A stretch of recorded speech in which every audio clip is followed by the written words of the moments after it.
Clay দিয়ে বানানো কাঁচা মরিচ দেখেন অনেক সুন্দর লাগতেছে। এটা নিজে হাতে বানিয়েছি ক্লে দিয়ে। তারপরে দেখেন আরও একটি কাঁচা মরিচ রয়েছে, এটা অবশ্য পেকে গেছে। দেখেন এটাও ক্লে দিয়ে বানানো। আশা করি ভালো লাগবে আপনাদের। আরও একটি মরিচ রয়েছে। এছাড়াও রয়েছে ক্লে দিয়ে বানানো বেগুন রয়েছে, যেটাকে আলতা বেগুন বলা হয়।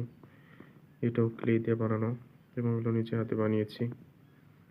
আশা করি অনেক ভালো লাগবে। দেখেন এছাড়াও রয়েছে ক্যাপসিকাম, যেটাকে বলা হয়।